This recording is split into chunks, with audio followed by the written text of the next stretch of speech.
अस्सलाम वालेकुम। आप देख रहे हैं दुआ का किचन यूट्यूब चैनल। तो आज मैं बना रही हूँ मुल्तानी सोहन हलवा, वो भी बग़ैर अंगूरी की और बग़ैर ग्लूकोज़ की। बहुत ज़बरदस्त और आसान सी और बहुत टेस्टी सी रेसिपी। तो चलिए स्टार्ट करते हैं इसे बनाना। तो यहाँ पर दूध मैंने लिया है 2 लीटर, जिसमें से 250 ml को मैंने निकाल के अलग कर दिया है। बाकी दूध को जो है मैं नीम गर्म होने तक गर्म होने दूँगी। यहाँ पर दूध जो है वो नीम गर्म हो चुका है। अब इसमें मैं डाल दूँगी वाइट विनेगर, ये 2 टेबल स्पून है। अगर आपके पास लेमन जूस हो तो वो भी डाल सकते हैं। टार्टरी एसिड होती है, जो टार्टरी होती है, वो भी आप इसमें डाल सकते हैं। और अब हमने इसको दूध को फाड़ना है। तो इस तरह से चमचा हिलाते हुए दूध को हम फाड़ेंगे। तो यहाँ पर ये देखिए दूध जो है वो फटना स्टार्ट हो चुका है। तो बस हमने फ्लेम जो है इसकी दरमियानी रखनी है और इसको थोड़ी देर पकाना है। तो यहाँ पर दूध जो है वो अच्छी तरह से फट चुका है बिल्कुल। ये आप देख सकते हैं पनीर अलग हो गया, पानी अलग हो चुका है। अब इसका पानी 10% तक रिड्यूस हो जाए, इतनी देर तक हमें दरमियानी आंच पर पकाना है। अब यहाँ पर जो 250 ml दूध को मैंने अलग कर लिया था, इसमें मैं 2 टेबल स्पून डाल दूँगी मैदा, 2 टेबल स्पून चक्की का आटा, 1 टेबल स्पून कोको पाउडर। इसे मिक्स कर लेंगे अच्छी तरह से, इसमें कोई लम्स ना रहे, इतनी देर तक इसे हम मिक्स करेंगे। यहाँ पर जो फटा हुआ दूध था इसका पानी 10% तक रिड्यूस हो चुका है। अब इसमें हम डाल देंगे ये कोको पाउडर वाला दूध और इसे मिक्स कर लेंगे अच्छी तरह से। अब हम इसे इतनी देर तक पकाएंगे कि इसका जो पानी है ये सारा ही ड्राई हो जाए और इसमें एक अच्छा सा कलर आ जाए। इतनी देर तक हम इसे पकाएंगे। तो पानी जो है यहाँ पर ड्राई हो चुका है। अब इसमें मैं डाल दूँगी हाफ़ टी स्पून इलायची पाउडर, 1 कप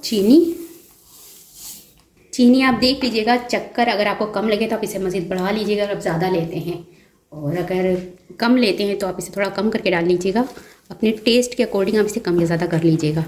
अब चीनी डालने के बाद इसको हमने मज़ीद थोड़ी देर और पकाना है ताकि चीनी जो है हमारी मेल्ट हो जाए और इसमें थोड़ा सा जो है ना गाढ़ापन सा आ जाए मज़ीद।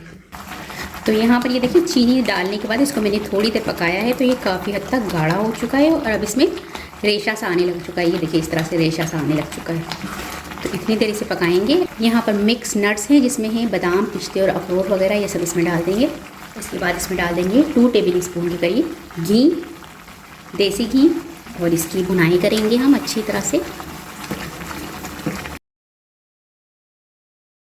तो यहाँ पर देखिए हलवे को मैंने 10 मिनट भुना है और हलवा जो है हमारा बनकर तैयार हो चुका है। अब मैं इसकी फ्लेम ऑफ कर दूँगी और कलर आप देख सकते हैं कि कितना खूबसूरत सा इसका कलर आया है। यहाँ कंटेनर में मैंने ऑयल ग्रीस किया था, इस पर ये बेकिंग पेपर लगाकर दोबारा से इस पर ऑयल ग्रीस कर लिया है। अब इसमें मैं डाल दूँगी नट्स सारे।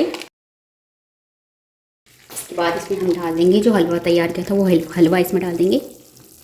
अब यहाँ पर हलवे को 2 से 3 घंटे के लिए हम इसे ठंडा होने देंगे। इसके बाद आपको निकाल के दिखाती हूँ। तो हलवे को यहाँ पर 2 घंटे हो चुके हैं, इसे मैंने निकाल लिया है। इसे निकाल लेंगे।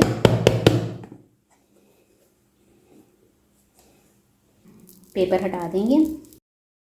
तो इस पर मैंने बादाम पिस्ते गार्निश कर दिए हैं और थोड़े से अखरोट भी इस तरह से लगा लेंगे, क्योंकि वैसे तो मैंने बादाम पिस्ते डाले थे ऊपर से जब मैंने इसको ठंडा होने के लिए रखा था, लेकिन मज़ीद थोड़े से और डाले हैं खूबसूरती के लिए। अब इसकी कटिंग कर लेंगे। कटिंग आप जिस शेप में चाहें उस शेप में कर सकते हैं। तो एक पीस निकाल के दिखाती हूँ आपको। तो बहुत ही मज़ेदार सा हमारा मुल्तानी सोहन हलवा बनकर तैयार हो चुका है। उम्मीद है कि आज की ये रेसिपी आपको पसंद आई होगी। रेसिपी पसंद आई तो मुझे कमेंट्स में बताइएगा कैसी लगी रेसिपी। वीडियो पसंद आई तो इसे लाइक ज़रूर कीजिएगा, चैनल को सब्सक्राइब कीजिएगा, फैमिली फ्रेंड्स के साथ शेयर कीजिएगा। आपसे मिलेंगे नेक्स्ट वीडियो में। जब तक के लिए अल्लाह हाफिज़।